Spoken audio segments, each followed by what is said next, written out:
রংপুরে ভর্তুকি মূল্যে টিসিবির পণ্য বিক্রয় কার্যক্রম শুরু হয়েছে।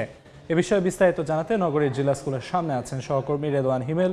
সরাসরি যাচ্ছি তার কাছে।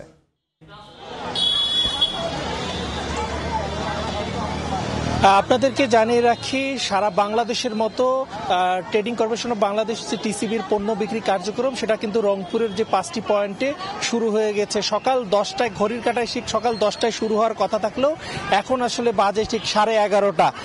অলমোস্ট যে 2.5 ঘন্টা পর যে টিসিবির যে বিক্রয় কার্যক্রম সেটা কিন্তু শুরু হয়ে গিয়েছে। আমরা কিছুক্ষণ ঘন্টাখানেক আগে এখানে উপস্থিত হওয়ার আগে সাধারণ মানুষের সঙ্গে কথা বলেছি। তারা যেমনটি অভিযোগ করে বলেছেন, তারা 2.5-3 ঘন্টা ধরে লাইনে দাঁড়ার পরও কিন্তু এই টিসিবির পণ্য পাচ্ছিল না। তাদের অভিযোগ যে ট্যাগ অফিসার এসে সেটা উদ্বোধন করা না হওয়া পর্যন্ত কিন্তু এই টিসিবির যে পণ্য সেটা কিন্তু ডিলাররা বিক্রি করতে পারবে না, এমনটাই অভিযোগ কিন্তু করেছেন।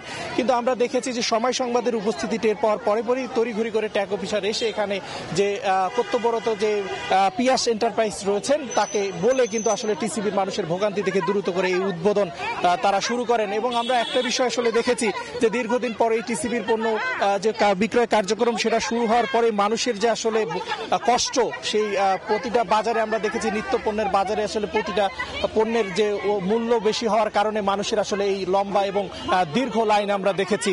এখানে মূলত সাধারণ মানুষ কোনো কার্ডধারী নয়, সাধারণ মানুষ প্রত্যেকে এই টিসিবির পণ্য কিনতে পারবেন। 450 টাকায় আসলে দেখেছি যে সুলভ মূল্যে আসলে এই পণ্য তারা কিনতে পারবেন, যেখানে আসলে ভোজ্য তেল রয়েছে 2 লিটার, প্রতি লিটার 115 টাকা, যেখানে 230 টাকায় তারা 2 লিটার তেল পাচ্ছেন।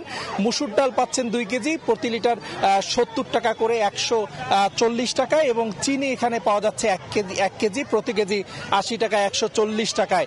এবং মোট রংপুর মহানগরীর যে 5টি পয়েন্ট রয়েছে এবং ডিলারদের মাধ্যমে 5টি পয়েন্টে এই টিসিবির পণ্য বিক্রয় কার্যক্রম সেটা কিন্তু শুরু হচ্ছে। এবং মানুষের যে লম্বা লাইন এবং মানুষের যে দীর্ঘশ্বাস আমরা দেখছি সুলভ মূল্যে পণ্য কেনার জন্য, সেটা কিন্তু একেবারেই এখানে লাইন দেখে বোঝা যাচ্ছে।